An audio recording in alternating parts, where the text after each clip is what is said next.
gosh, it was so fun.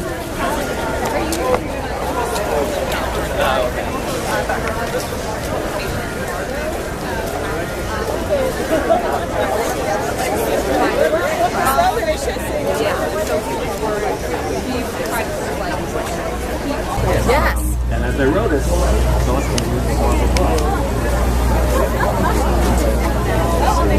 this is the first one. It's called I Love You, The End. Three wonderful young adult authors, and I will introduce them briefly right now. Can you all hear me? Yeah. Okay. My name is Ann Brashares, by the way.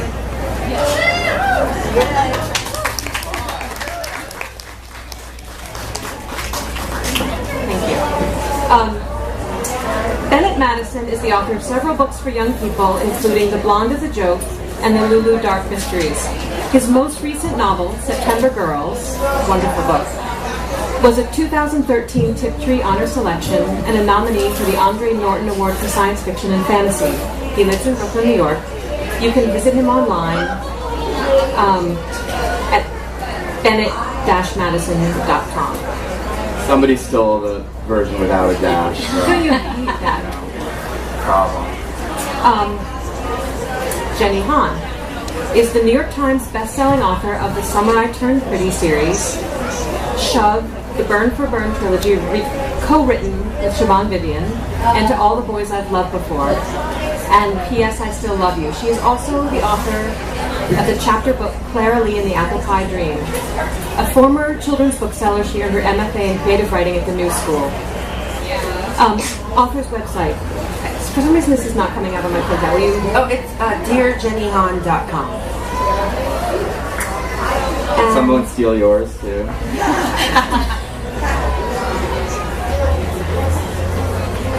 Siobhan Vivian is the author of the young adult novel The List, as well as Not That Kind of Girl, Same Difference, and A Little Friendly Advice, and the Burn for Burn trilogy co-written with Jenny Han. A former editor at Alloy Entertainment, she received her MFA in creative writing at the New School. She teaches creative writing at the University of Pittsburgh. And her website is siobhanvivian.com. Less likely to be taken that way. Much less likely. I'm going to ask the authors to go ahead and introduce their books briefly and read a couple pages. Starting with you. Me.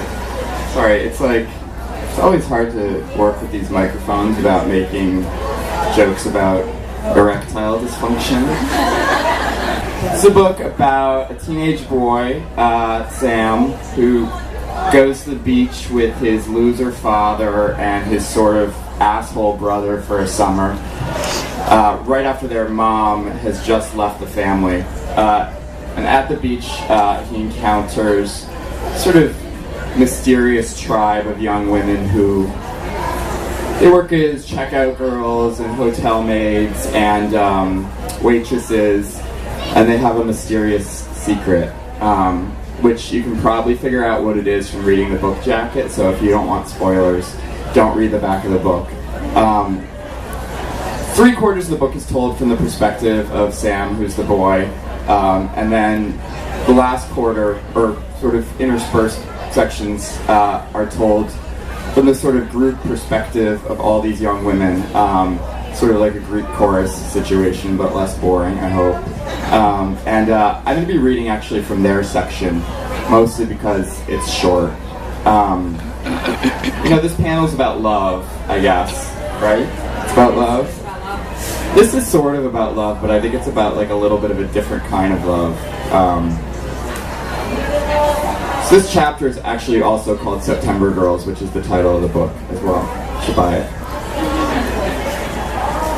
When the season is over, and this is told again from the perspective of these young women, so try to imagine me as like a multitude of teenage girls. It shouldn't be that hard, right? When the season is over, when the tourists have all gone home and half the shops are boarded up, we remain behind. We are the same, but diminished. Time begins to move at an uneven clip, sometimes racing forward, sometimes slowing, almost to a standstill. September feels strange. We go to bed early and develop a perpetual sour taste in our mouths. In October, our skin turns grayish and our shoulders begin to feel sore at the smallest exertion. By November, the gold rings around our pupils have faded. We walk around half asleep. We double our cigarette consumption.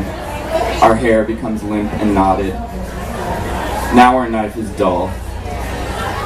Even television ceases to interest us. Sorry, because it's the third book of a trilogy. Without giving too much away, we'll say it all begins, with three very different girls who embark on a journey of revenge. And I guess you would say the third book is when everyone kind of gets theirs, what's coming, including, I guess, the girls who have started all of this. So it's three girls, unlikely friends who've grown closer over the course of the three books, and it's told through alternating perspectives.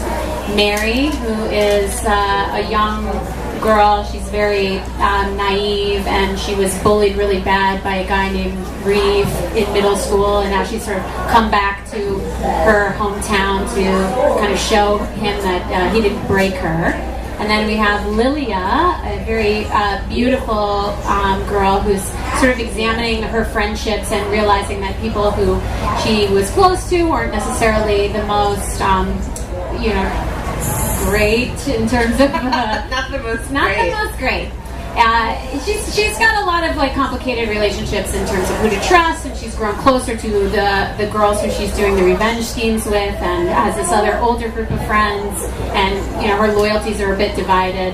And then Kat, who is sort of a tougher girl, kind of a loner, and puts on a big front that the sort of insults that she gets don't really permeate, which is obviously not the truth. So, also, since the theme of this panel is love, we've both chosen selections having to do with love. Lovey-dovey.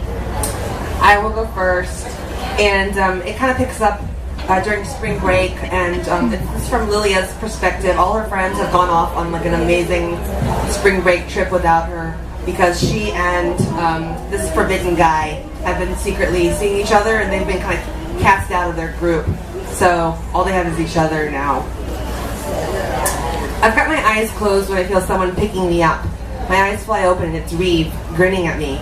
He's in swimming trunks and sunglasses. I thought he was at the gym. That's what he's been doing every day when I've been at the stables. Now that he's gotten his playbook and workout routine from Gray's Academy, he's always in the weight room lifting weights. It shows too. He's a serious six-pack now. Hey you, I say. Hey you, he says, and he scoops me up and carries me over to the pool like I weigh nothing. Don't you dare, I scream, flailing my arms and legs. Do it, Reeve, Janelle shrieks.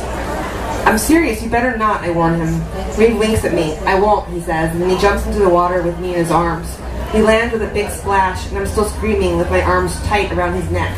Sputtering with laughter, he says, "You're choking me!" I splash him right in the face and paddle away from him. Everybody, get Reeve! Janelle and Patrice dive toward him, but Nadia, her sister, hangs back. Reeve swims right for her and picks her up like he's going to throw her into the air. She's screaming her head off. Play that affected you, that stuck to you in some way, that you feel like you carried it as a writer and as a person. I'll go first. I think for me, when I was in 7th grade, I discovered Gone with the Wind, the book, and I read it in 2 days, and I just couldn't put it down.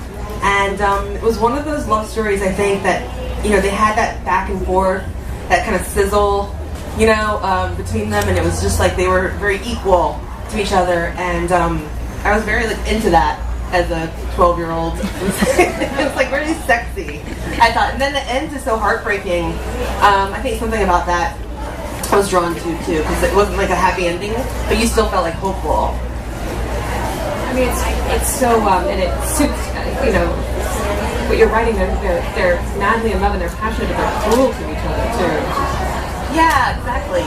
No, and that's such a controversial love story too, Scarlet and Rhett. I mean, there's a lot about it that's really dark, but Little details, I was super into Anne of Green Gables. like the books a little bit, but then definitely the miniseries on PBS. And watching Anne and Gilbert Blythe like do kind of the same thing. It's like a little wrestling, like do they like each other, do they not like each other, they love to tease each other. But the thing that I think I grabbed onto most was that like Anne was sort of not the typical pretty girl and Gilbert was like hot. And I had hope. It gave me hope that I could be like my sassy, unhot self in 6th and 7th grade, and like maybe somebody would like me. So that was good for me. This is a little bit of a tough question for me. Because you sent us these questions ahead of time so we could think about them, and I really had to rack my brain on this one. But I think it's in. I think sort of. I have a hard time even calling this a love story, but there are, elements of love to it, I suppose. Unrequited infatuation, maybe, is in Francesca Leo Bloch's Weetzie Bat series. Later in the series, there's a book called Baby Bebop, and it's not really a love story as a book, but there's a sort of, there's a couple chapters at the beginning that are about this sort of infatuation between Dirk and Pup, who's kind of this dog boy. And they have something going on. It's sort of unclear what that something is, and then it sort of falls apart in a way that to me felt really realistic, especially as a teenager. I think it all sort of culminates in this very sad moment in a hot tub, where they're in the hot tub with these two girls, and he's watching them all sort of make out, and it sort of it stayed with me for a long time. It's good. It's sad. It's really. I like sad love stories, I guess. I'd like each of you to talk a little bit about how you start a book. Sort of. I know the question where your ideas come from gets really tired when you're a writer, but just a little bit about the beginning of the process, and particularly for Jenny and Siobhan working together. For me, starting is always like a little bit like, that they're like trying to figure out, they know there's a secret passage through the mountain that they have to find, and they're sort of like touching their hands to the outside, looking for the button that like opens the door. This happens a lot in like Nancy Drew books too, actually, trying to find the part of the wall that opens the door. And for me, that's sort of what starting is like. Ideas are not difficult for me to find. Ideas are easy for me, but actually figuring out the path into those ideas is a little bit like searching for the button. Like you sit there, you write a sentence, you write a paragraph, you get bored, you try it a different way, and you just sort of keep like, pressing at different angles, writing, a paragraph and then another paragraph and tossing stuff out. And usually if you have an idea that is sustainable, you will eventually like find the first sentence or the first paragraph that like sort of like opens the rest of the way to you. But it takes a lot of experimenting kind of for me. So you don't do any planning? Not at that stage. Usually it's like at that stage I have like an idea and I sort of am just trying to like find the once you have the idea, it's like trying to make the idea reveal itself to you, and then usually I'll do planning a little bit later. But to me, like that first sentence or the first paragraph, if you don't have it right, you're just in trouble. So you have to sort of find the thing that's going to push you to the next paragraph. I think we write similarly, actually, because I'm not a planner. I kind of just start making little scratches and like notes and stuff in the beginning, and then I write down like phrases that come in my head that I think feel like the voice of the main character. And then working this way, I think, can be very frustrating because I don't really have a roadmap, and you do a lot of trial and error, and kind of honing and excavating and trying to find the story. But usually by the time the first draft is done, that's like the long part because I spent so much time reworking as I went along. But Siobhan works very differently. Yeah, I'm definitely more of an outlining person, and I like to know as much as I can before I get started, which was kind of the way we went with this series, because we have some pretty big like twists and turns and plot points, and you need to know that stuff, I think, ahead of time, because you don't want to beat yourself into a corner by accident, by, you know, doing something with the character and then realizing, like, oh, I wish I didn't do that because we could have done this. So we did a lot of work before we started writing. I mean, we talked about this book for like well over a year before we ever wrote one word of it. And I did a lot of work on the structural end, and Jenny was doing a lot of work on the character end, and kind of coming up, we would talk about, you know, we'd get dinner and we'd talk about the characters as if they were real people, and I would ask questions about like what kind of clothes were in their closets, and Jenny could go on and on and on about what kind of clothes were in their closets, and it was great because then these people were coming to life for me, and then I could imagine the different like scenarios that they would be in. Siobhan would put like one of the girls in an outfit, and then I would read her scene and I'd be like, no, delete. Yeah. This is what she's wearing. Yeah. So That I'm was curious, fun. if you guys were talking about this book and talking about writing it together for, you know, all this time before you actually started, like, did you always have the sense that you were going to do it at some point, or was it just, you know, a lark that like eventually turned into something? You know, what was the point when you thought like, okay, we're actually going to do this, we're actually going to sit down and write it together? It was never a lark. We always knew we wanted to work on a book together because she was moving. She used to live in Brooklyn. We lived around the corner from each other, and we felt like this would be a great way for us to really stay close and in contact. We both knew how each other wrote. So yeah, we would share writing. We became friends in grad school, and we would meet at Starbucks and write and trade pages with each other. So I would read Jenny's summer series, and she would read my solo books and comment on them. And we felt like we were both bringing different skills to the table, and that made the writing, you know, really fun together. And I trusted her, and she trusted me. And so working on something together was kind of a natural progression. But once we decided we were going to do it, and then it was like, okay, well, what's it going to be? And that's when it really kicked off. I have to say, now that we're at the end of it too, I feel kind of bereft because, you know, it sucks. Yeah, it's hard alone, slogging through and figuring it out for yourself. And she still helps me. I still give her pages, and we still do that. But it is different. It's my story. It's not like our story. Yeah, it was the best part of writing was like the tough parts when you didn't know what to do with it and you were so exhausted by it and you were just like sick of it. You could just hand it off to Jenny, and then she would be like fresh legs and running off, and you'd wave, and then you'd like meet her at the next stop. So it was such a real joy to work together, and I'm definitely missing that now. The books really have a seamless feel, and I was kind of amazed that you wrote it together. What was your process? Would you each write a chapter, or?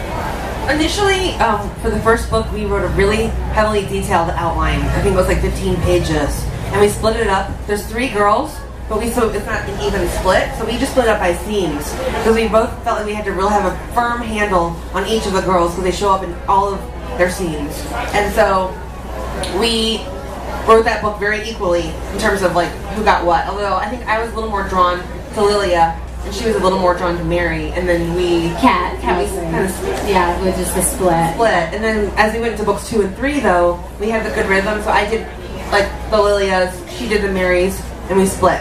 And we felt like we equally knew the voices. Yeah. Both books. For you 3, is there anything that is off limits in terms of your, your intended audience, your characters, and is there anything you think that should be? I mean, I think it's interesting because, you know, all 3 of us are like very different writers in terms of, maybe not in terms of our process, but in terms of, you know, what ends up on the page in the end. And I think that at the same time, I think we all sort of have a similar background in like the things that we enjoy and have a lot in common that way. You know, for me, I was practically a teenager when I started writing books for teenagers. Like I was 22 when I wrote my first YA book. When you're 22, you're close enough to being a teenager that it doesn't feel as if it feels like there's no separation. Writing about, you know, 17-year-olds having sex doesn't feel strange at all because it's you know, close enough to your own experience. I'd say the older I've gotten, it feels not so much off limits, but there is a point when you start to feel a little bit like a pervert. You know what I mean? because I'm not a teenager anymore. Teenagers are much younger than I am. Because of getting into the minds of characters that much younger, or because of the audience? I think maybe not even the audience themselves, but you know, other grown-ups. Like, what are they gonna think? My God, are they gonna think this is you know, what's going on in my head when we're just having a conversation or something?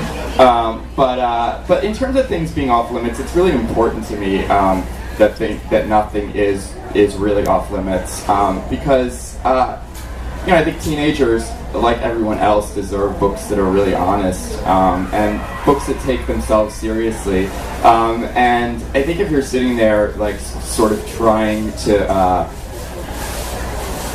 you know, making things off limits is a way of underestimating your audience, and a way of not taking yourself seriously. So I try really hard not to do that. But I think that Jenny and Siobhan will say the same thing. There are things that are probably off limits in terms of, like, each of our individual interests, right? I think that, like, the books you write are a lot different from the books I write, Jenny, and the reason is not because you feel like those things, you know, are off limits, but because you're writing the book that you want to write, right? I mean, exactly. Like, I completely agree with everything that you just said about, you know, feeling how important honesty is and wanting to tell, like, a truthful story. And I think I don't want to put out anything that feels false or unrealistic. But for me, in the stories that I write, tends to be like a more, I guess, innocent story, and that's just like those characters. But I don't think anything is off limits for writers. I think it's just about your own interests as a person and what you want to write about. I mean, I think my experience might be a little bit colored by the fact that I used to work in the school library, and my main, like, customers were, like, in 4th grade through 7th grade, and I think, but they always want to read up. They always want to read, like, the teen stories, and I think it just stuck with me a little bit, because I started wanting to feel like whatever I do, I would want to be able to give it to those girls that I remember and those boys that I remember. And I think sometimes young adult authors sometimes forget that even your story is about a 17-year-old, but it's not really 17-year-olds who are necessarily reading it all the time, because, you know, people are like, read up. And I saw how, like, with school and extracurriculars, like, when you got to high school, you really didn't have time to read as much for pleasure. And so, I don't know, that's just my own, like, personal feeling that I don't, like, begrudge anybody else's, like, philosophies about that. And I think in terms of, like, the limits, off limits, it's, I think, mostly like what is right for that character. You know, we were making a lot of decisions early on in Burn for Burn, you know, with that philosophy of, like, we want, you know, this to feel like anyone could pick it up and read it, and that it would sort of appeal in some of, like, the sex stuff, but we were also dealing with really difficult subjects about bullying and, like, messy stuff, really messy stuff. And as those characters evolved through the events of the story, I think, like, what we were willing to do with them also changed. And so I think, you know, it's hard to set an arbitrary limit outside of one particular story, one particular character, and maybe what is right in that instance. And I've definitely had, like, librarians come up to me and say, like, you know, I love your summer series so much for my, like, 6th grade girls, but then the 3rd book, you know, there's, like, cuss words, or there's, like, sex, or whatever there is. Actually, there's no sex in it, but there's, like, some hookup. But they go, so can you stop doing that? Like, and I'm like, no, because the 3rd book, she's in college. What do you want me to do? Like, I can't hold the characters back because, you know, I say the books can wait. If you feel like your daughter or your kid, your student or whatever isn't ready for that 3rd book, then they can wait. Like, you know, I'm not gonna be able to just change a 19-year-old girl's, you know, trajectory because your, like, 11-year-old girl wants to read the series all at once. Well, I think that also brings up the point that, you know, YA is, like, an incredibly broad category, not just in terms of, like, the books that are being published, but in terms of the readership. There's a tremendous difference between a, you know, 12-year-old and a 17-year-old, and also are tremendous differences, like, that don't have to do with age at all. But, you know, to me, I remember I was in high school, and I'm going back to Francesca Lia Block, and those books are, like, you know, they're kids' books, they're for teenagers, but they really don't feel like they are holding anything back at all. And when I read those books, they kind of blew my mind, and they were the books that I was sort of, I think, meant to read at that time in my life. And so, to me, it's important to remember that, because I worked in kids' bookstores too, and so I know how hard it is to put, a book into a kid's hands when you know that, their parents are going to be mad at you, or you feel a little weird about it. But at the same time, there are those books that that I think I was able to find on my own, without, having to worry, without my mom having to give them to me, or a librarian having to give them to me. And they probably were not the books that my mom or a librarian would have given